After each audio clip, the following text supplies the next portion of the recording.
यदि आपने किसी निर्दोष को दंड विधान किया है किसी पदवी पे बैठ के, या किसी असहाय असमर्थ को अपने बल के द्वारा रौंद करके तुमने धन लिया है, या छल कपट हिंसा के द्वारा तुमने धन लिया है, तो किसी दूसरे की जरूरत नहीं तुम्हारा नाश करने के लिए, वो धन ही पर्याप्त है।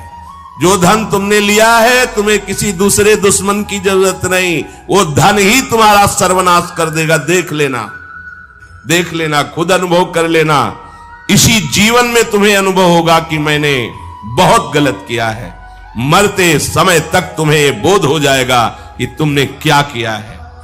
अभी नशा है तुम्हारे दिमाग में बल का, बुद्धि का, तो देख लो कुमार्गामी प्रवृत्तियों के द्वारा धन कमा के, पर जब इसका परिणाम आएगा तो रोते नहीं बनेगा, रोने लायक भी नहीं रहोगे, आंसू भी नहीं निकल पाएंगे, आह मचेगी हृदय में। वो अपनी परिवार के पोषण के लिए इतना जलने लगता है कि तरह तरह की पाप की कमाई करके परिवार को सुखी करना चाहता है। हे माता जी, वो धन वस्तुएं कमा के लाता है और उल्टा स्त्रियों के द्वारा संभोग आदि के समय प्रदर्शित किए हुए माया में कपटपूर्ण प्रेम को वो अपना जीवन समझ लेता है। बालकों की मीठी मीठी तोतली बानी में वो इतना फंस जाता है कि दुख प्रधान कपटपूर्ण कर्म करके उनकी कामनाओं को पूर्ण करना चाहता है। दूसरे बेटे का अपहरण करके उसकी हत्या भले हो जाए पर मेरा बेटा सुखी रहे। कैसे ऐसा हो सकता है? ऐसा कैसे हो सकता है?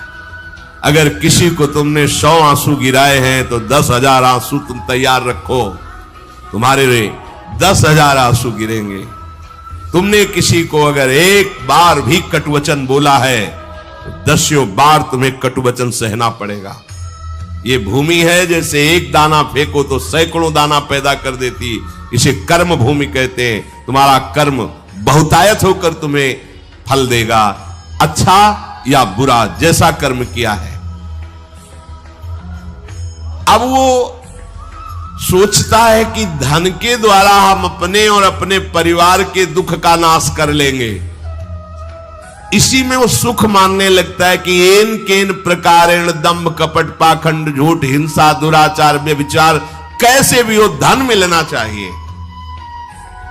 अब वो भयंकर हिंसा वृत्ति के द्वारा धन संचय करता है और अपने परिवार का पोषण करता है, जिसके फलस्वरूप उसके लिए नरक निश्चित हो जाता है। जीते जी ये अमुक नरक में जाएगा। जैसे कानून है, आप हत्या करोगे तो अमुक केस लगेगा, उसका परिणाम आपको फांसी या आजीवन सजा, ऐसे पहले से निश्चित है। ये कर्म करोगे तो आपको ये नरक मिलेगा, ये कर्म करोगे इतने कल्प तक। वहां वर्ष नहीं चलते, कल्प चलते। स्वयं तो उनके खाने पीने से बचे हुए जूठे अन्न को खाकर सुख पाना, बच्चे का जूठा, परिवार का अच्छा लगा, मेरा परिवार, और वैसे ही दूसरे परिवार का नाश करके हिंसा करके वो धन कमाता है। जब ऐसा कोई करता है तो बार बार प्रयत्न करने पर भी दुख हटता नहीं, दुख बढ़ता चला जाता है। लोभवश वो इतना अधीर हो जाता है कि उसे जीवन भार लगने लगा। अब क्या करूं, कैसे करूं? क्योंकि अधर्म के द्वारा कमाया हुआ धन कभी शांति प्रदान नहीं करता, सदैव दुख बढ़ाता रहता है, विपत्तियां बढ़ाता रहता है। मंद भाग्य मंद बुद्धि वाला